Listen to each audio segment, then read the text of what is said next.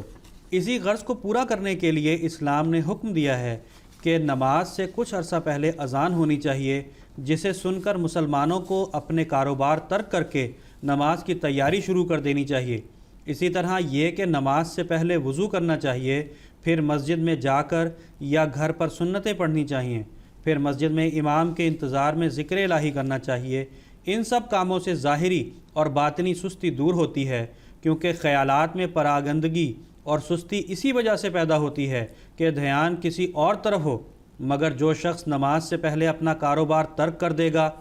اس کے خیالات تو تجارتی یا دوسرے کاروبار کی وجہ سے یا گھر کے جھگڑوں یا فکروں کی وجہ سے پراگندہ ہو رہے تھے، آہستہ آہستہ نماز اور عبادت کی طرف پھر جائیں گے۔ پھر مسجد میں جانے اور سنتیں پڑھنے اور ذکر الہی کرنے کی وجہ سے وہ دوسری تمام طرفوں سے ہٹ کر عبادت اور نماز کی طرف منتقل ہو جائیں گے، اور وہ تمام ذرائع مہیا ہو جائیں گے جن کی وجہ سے نماز میں خیالات کی یکسوئی پیدا ہو سکتی ہے۔ اسی پراگندگی کی حالت کو دور کرنے کے لیے رسول کریم صلی اللہ علیہ وسلم نے حکم دیا ہے کہ اس حالت میں کہ پیشاب، پاخانہ وغیرہ کی حاجت معلوم ہو، نماز نہیں پڑھنی چاہیے، بلکہ پہلے ان حاجات کو پورا کرے پھر نماز پڑھے۔ اسی طرح رسول کریم صلی اللہ علیہ وسلم نے فرمایا ہے کہ اذا وضع العشاء واقیمت الصلاۃ فابدؤوا بالعشاء، یعنی جب شام کا کھانا سامنے آ جائے تو عشاء کی نماز سے پہلے کھانا کھا لیا کرو۔ اس میں اس طرف اشارہ ہے کہ کھانا سامنے آ جانے کے بعد خیال کھانے کی طرف رہے گا، پس پہلے کھانا کھا کر نماز پڑھی جائے تاکہ طبیعت میں یکسوئی پیدا ہو۔ اس حدیث میں جو شام کے کھانے کا خاص طور پر ذکر ہے تو اس کی وجہ یہ ہے کہ اول تو دوپہر کا کھانا نماز ظہر سے اس قدر نہیں ٹکراتا جس قدر کہ شام کا کھانا عشاء کی نماز سے ٹکراتا ہے۔ دوسرے اس میں اس طرف بھی اشارہ ہے کہ رات کو سونے سے پہلے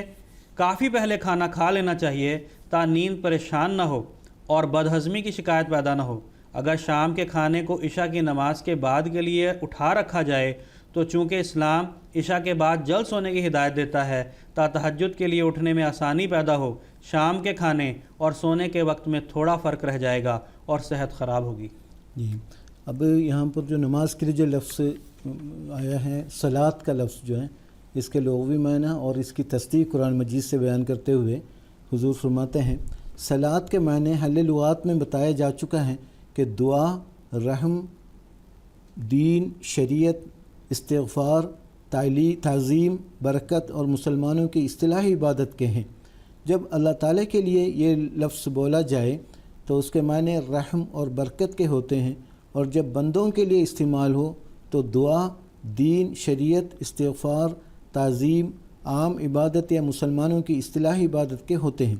چنانچہ درود شریف کے لیے بھی صلاۃ کا لفظ بولا جاتا ہے اور اس کے معنی دعا اور برکت اور تعظیم کے ہوتے ہیں، اور مطلب یہ ہوتا ہے کہ مومن اپنے آقا کے مدارج کی ترقی کے لیے دعا کریں، اس کے لیے خدا تعالیٰ سے برکت طلب کریں اور اس کی بڑائی بیان کریں۔ ان معنوں میں قرآن کریم میں یہ لفظ سورہ احزاب میں استعمال ہوا ہے۔ فرماتا ہے ان اللہ وملائکتہ یصلون علی النبی یا ایھا الذین آمنوا صلوا علیہ وسلموا تسلیما۔ اللہ اپنے رسول پر برکات نازل کرتا ہے اور اس کے فرشتے اس کے لیے دعائیں کرتے اور اس کی بڑائی بیان کرتے ہیں، پس اے مومنو تم بھی اس کے لیے دعائیں کرو اور اس کی بڑائی بیان کرو اور اس کے تمام احکام کی کامل فرمانبرداری کرو۔ استغفار کے خالص معنوں میں یہ لفظ سورہ توبہ میں استعمال ہوا ہے۔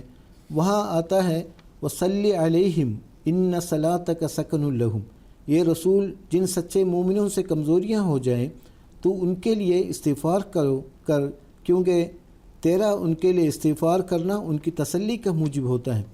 دعا کے معنوں میں بھی سورہ توبہ میں یہ لفظ استعمال ہوا ہے۔ فرماتا ہے وَمِنَ الْأَعْرَابِ مَن يُؤْمِنُ بِاللَّهِ وَالْيَوْمِ الْآخِرِ وَيَتَّخِذُ مَا يُنْفِقُ قُرُبَاتٍ عِندَ اللَّهِ وَصَلَوَاتِ الرَّسُولِ